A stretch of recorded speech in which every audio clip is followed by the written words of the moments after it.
አራዳ ሸገር ነገ አራዳን ኦን የሚያደርገው ስልጤና ጉራጌ እስኪ መርካቶ ሂድ መርካቶ ስልጤ ጉራጌ ጎንደሬ ጎጃሜ ምናምን ነው የተቆጣጠረው ገንዘቡን የሚሰራው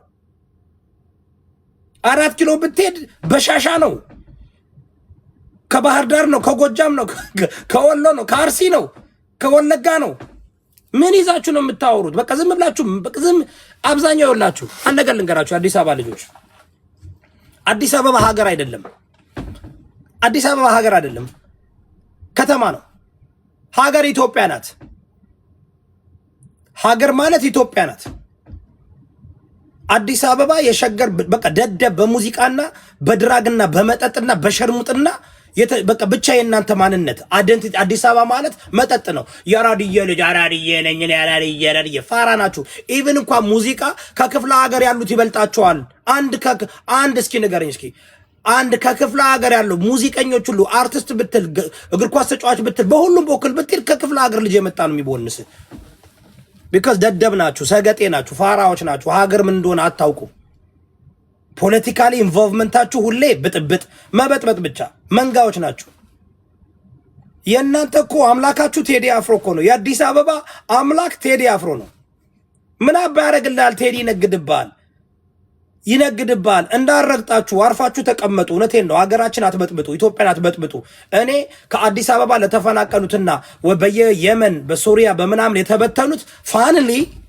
ፋንሊ ከጎንደር ከጎጃም ከወሎ ከሸዋ ያ ሁሉ አመታት የታባታችሁ ነበራችሁ እናንተ እንቁራሪት ማለት ነው የአዲስ አበባ ልጅ ማለት እንቁራሪት ነው ጌታ ምስክሬ ነው እንዴ በሉ አሁን ነው አይደል ከአዲስ አበባ ልጆች መሰደድ ተጀመሩ ተባሉ የአዲስ አበባ ልጅ አሁን እየተሰደደ ነው የከተማው ልጅ እየተሰደደ ነው የአዲስ አበባ ልጅ እኮ ማለት ቤተሰቦቹን የሚያስቸግር ማለት እኮ ነው ሰርቶ የማይበላ ሁሉ ጊዜ ቤተሰቦችን የሚያስቸግር ፈላጭ ለማኝ ማለት እኮ ነው የአዲስ አበባ ልጅ ለማኝ እኮ ነው እግዚአብሔር የአዲስ አበባ ልጅ ለማኝ ማለት ነው ፈላጭ አይሰራ ንብረት የለው አይማር ሁሉ ጊዜ ፈላጭ ያራድዬ ልጅ ነው ማለት ያራድዬ ልጅ እስኪ የሆነ ነገር ጣል አርጊና ምናምን ነው ልመና በሙድ እኮ ነው ልመና በስታይል ምናምን አለ አይደል ልመናን እኮ ፋንሲ ያደረጋችሁት እናንተ ናችሁ ልታወሩ እኔ ጎንደሬ ነኝ አያም ጎንደሬ እኔ ይወላችሁ መሬት አለኝ ካልቸር አለኝ ባህል አለኝ ምን አለኝ እንደናንተ የሆነ ዲቃላ ሁኜ የዲቃላ መሰብሰቢያ ውስጥ አላደኩም ያደኩት ጎንደር ነው ቀበሌው ለጨዋ ሰፈር ታሪክ የኢትዮጵያ ዋና ከተማ የነበረች ለብዙ አመታት ጎጃሜው ይኮራልኝ ወሎየው ይኮራል ሁሉም አዲስ አበባ ግን የዲቃላ መናኸሪያ ከዛም የተደቀለ አባት ግን የማታውቅ ለዚህ እኮ ነው ምንም ነገር ወደፊት መራመድ ያቃታችሁ ስርዓት ትግበርሉ ስርዓት ፍጠሩ አንድ አዝማሪ እንደዚህ አንጫጫል ታፕታፕ ኮፒ ሊንክ አድርጉ አንድ አዝማሪ እንደዚህ የክፍለ ሀገር ልጅኛ ከተነስተን ማለት ነው ሀገር አይደለም ሀጉርን እየመራን ነው አብቾ ዶክተር አብይ አህመድ ከየት እንደመጣ ታውቃላችሁ ከበሻሻ መጥቶ ነው እኮ ቆሻሻን ያወጣል ከበሻሻ መጥቶ አይደል እንደ አዲስ አበባን ቆሻሻ ያጸዳል ያነሳል ቆሼ ቆምበሬ ደግሞ ታወራላችሁ ደደብና ሃይምሯቸውን የሳቱ እስኪ የአዲስ አበባ ልጆች እነማን ናችሁ እስኪ ጥሩልኝ እስኪ የአዲስ አበባ እዚህ ሶሻል ሚዲያ ላይ የምታያቸው የአዲስ አበባ ሚል ለማኝ በመንግስት ቤት የሚተዳደር ተሳዳቢ ባለጌ አቋም የሌለው ተገለባባጭ ባህል የሌለው ሃይማኖት የሌለው እንዳለ ሰካራ ብቻ እኮ ነው የአዲስ አበባ ልጆች ተመልከት እዚህ ጋር የሸገር ልጅ እያለ ቲክቶክ ላይ ማለት ነው ሻት እያለ ሻት የኔ እናቶ ዛጋ ሻታ ትጥላለች እሱ እዚህ ጋር ሻት ይወስዳልኝ የክፍለ ሀገር ልጅማ ንጉስ ነው የክፍለ ሀገር ልጅማ ጀግና ነው ሀገሩን ይወዳል ለሀገሩ ከአዲስ አበባ ልጅ እኮ ውትድርና የሚገባ የለም የሚተኩስ እኮ የለም ፋሪ እኮ ናቸው የአዲስ አበባ ልጅ ኧረ ከሌላ ቦታ የመጡ ሜቢ ከንተን ወለተን ማች ከወለጋ የመጡት ከቢሾፍቱ የመጡት ከጎንደር ከጎጃም ከወሎ የመጡት ነው እንጂ እዛ የተወለደ የአዲስ አበባ ልጅ ማለት ነው ከመር ነው ምናምን እውነቱን ነው የምናገረው ቴዲ አፍሮ ደንቆሮ ሰገጤ ነህ ቴዲ አፍሮ ፋራ አዝማሪ ነህ ሚስትህን እንኳን በአግባቡ መቆጣጠር የማትችል በአደባባይ ናሽናል ቲቪ ላይ ነው አዶናይ ቂጧን እያዞረ ሲመታት የነበረው በርግጥ አንተም ቴዲ አፍሮ በየቦታው የርክ የብዙ ሴቶችን ቂጥ ትመታለህ ቦርጫ ሀገራችን ልታፈርስ አንተ በአንተ ምክንያት ለምን ግንባርን አያገባንም እንኳን አንተና ሃጫሉ ሁንዴሳ ሙታለኝ እንደ ሃጫሉ ወጥቶ ቢናገር አከብረው ነበር። እንደ ሃጫሉ ሁንዴሳ ወጥቶ ጀግንነቱን ቢያሳይ አከብረው ነበር። ቢኪኒ ማውት በሉት ቴዲ አፍሮን። ቢኪኒ ማውት ታውቃላችሁ እናንተ? ፒኪኒ ነው የምትሉት። ፒኪኒ ማውት በሉት ቴዲ አፍሮን። እንዲህ ነው የሚያወራው አሽሙረኛ።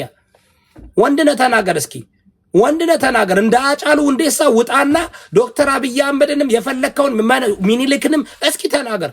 አንተ ሚኒሊክን ታመልካለህ። ሃጫሉ ሁንዴሳ ሚኒሊክ ያደረገውን መጥፎ ነገር ይናገራል። ሃጫሉ ሁንዴሳ አብይ አህመድን ያደረገውን ይናገራል። አንተ ግን ታመልካለህ። አንተ ግን የህዝቡን ህዝብልት እየፈለክ የምትነግድ ነጋዴ ነህ። ነጋዴና ታሪክ የሰራውንማ መለየት አለብን። ሙዚቃ ነው እና አዝማሪ ነህ። ገሃነብ የምትገባ አዝማሪ ነህ። በኦርቶዶክስ ተዋህዶ ሃይማኖት የምታስተምረው አንተ አዝማሪ ነህ። በቃ ቦርጫም። የቴዲ አፍሮን ቦርጫ አይታችሁታል ምን እንደሚያህል? እኔ ቦርጫም የሆንኩት ለህዝብ እየታገልኩ ነው። እሱ ቦርጫም የሆነ የህዝብን ደም እየጠጣ ነው። ቴዲ አፍሮ ውስጥ ሆድ ውስጥ ያለው የሱ ቦርጭ የደም ቦርጭ ነው። ህዝብን ያባላበት፣ ያፋጀበት፣ ያገዳደለበት ቦርጫ የደም ነጋዴ ነህ ቴዲ አፍሮ። እነግርሃለሁ ስርዓት ያዙ ካለበለዛ በደንብ አድርገን ነው እኛ ለሀገር ሲባል ነው ዝም የምንለው። እየተመከርን ሰዎች እየወዳ በቃ ተዋቸው። ኢትስ ኦኬ። ለሀገር ሰላም ሲባል ዝም እንላለን። ምረ አዝማሪ ሁሉ ምን አባልታግ ነው። መዝሙር ለምን አትሰሙ? መዝሙር ለምን አትሰሙ? አገር ልታፈራርሱ ጭራሽ እናንተ ኔሬቲቭ ክሬት አድርጋችሁ ሻቢያና ቲፒኤልኤፎች ናቸው ከኋላው ናችሁ የምትገፉት ይህን አጀንዳ ኦሮሞና አማራን ለማጣላት እንደለመዳችሁት። በቃ ኦሮሞና አማራን ለማጣላት ኦሮሞና አማራ ይህን ዳያስፖራ እውነቴን ነው የምላችሁ። የብልጽግና መንግስት ዶክተር አብይ አህመድ ዳያስፖራውን ስርዓት ማስያዝ አለብህ። ወደ ሀገር የሚገባውን ኮንቴንት መቆጣጠር አለብህ። ዶክተር አብይ አህመድ ብዙ ነገሮች እየሰማን ነው። አረብ ሀገር እህቶቻችን እየተሸጡ ነው። እዛው በጅት አውጥታችሁ ገንዘብ አውጥታችሁ የምትልኳቸው ሰዎች ናቸው። በመጀመሪያ ዶክተር አብይ አህመድ ለምንድን ነው ግን ባለጌዎችን ተሳዳቢዎችን እልል ሆቴል አስገብተው እልል እያስደረጉ ህዝብን ሲያባሉ ሲያፋጁ ዝም የሚባለው? ይኸው ሮማን ተሰማ የምትባል አሁን ኦሮሞዎችን ሙልጭ አድርጋ እየተሳደበች ነው። ልክ ደግሞ መግባት ስትፈልግ ደግሞ ኦሮሞ ሞኝ ነው እየተባለ ኦሮሞ ሞኝ ነው። ኦሮሞ ሁል ጊዜ ለምንድን ነው ትልቅ ትከሻችሁን ክፈቱ አቃፊ ሁኑ የሚባሉት? ሌላውን በለው ሁል ጊዜ ኦሮሞ ጋር ሲሆን አይ ኦሮሞዎች እናንተ አቃፊ እኮ ናችሁ፣ ትከሻችሁንማ ከፍ አድርጉ። ምን አድርጉ? ለምን መሰላችሁ? ስልጣን ላይ የተቀመጠው ዶክተር አብይ አህመድ የኦሮሞ ልጅ ስለሆነ ዛሬ ወጥተው ኦሮሞ ተበደለ፣ ኦሮሞ ተጎዳ ብለው ቢናገሩ በቃ ባለ ጊዜ እንባላለን ብለው ስለሚፈሩ እኮ ነው። እኔ እውነቱን ነው የምናገረው። እኔ የኦሮሞ ብሔርተኛ ስፖርት እንዲያደርገኝ ምን አይደለም። አንዲት አበባ አይሰጡኝም። ለኔ አበባ ሰጠውኝ አያውቁም። የኦሮሞ ተወላጆች አበባ አይሰጡኝም። ቢኮዝ እኔ ሀቅ ነው የምናገረው። ለአበባ ብዬ አይደለም፣ ለጊፍት ብዬ አይደለም። ስፖርት አያደርጉኝም። ብሔርተኛ ነዋ። ግን ሀቁን ከመናገር ወደኋላ አልልም። ሀቁን ከመናገር ግን የኦሮሞ እንትን እንዲባል በቃ ላይ ሳምሃው በኦሮሞን መጥላት፣ ኦሮሞን መሳደብ፣ ኦሮሞን ማሸማቀቅ፣ የኦሮሞን ታሪክ መሰረዝ፣ መደለስ ባህል ሆኖ አለኝ። ኦሮሞዎች ደግሞ ይመጡና እናንተ እኮ ወደ ሰፊ እኮ ናችሁ፣ ምስኪኖች እኮ ናችሁ። ኦሮሞ ምስኪን ነው። ነገ ዮናስ ሴጋውን ኢትዮጵያ አስገብቶ እንደገና እልል ሆቴል እልላስ ብሎ ይልከዋል። የሚማር አይደለም።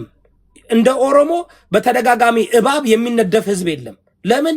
ካራክተሩ ነው፣ ባህሪ ነው። በቃ የገዳ ሲስተም ሰፉ ባንጮ የሚባል ብዙ እንትኖች አሉ፣ ይመጡባቸዋል።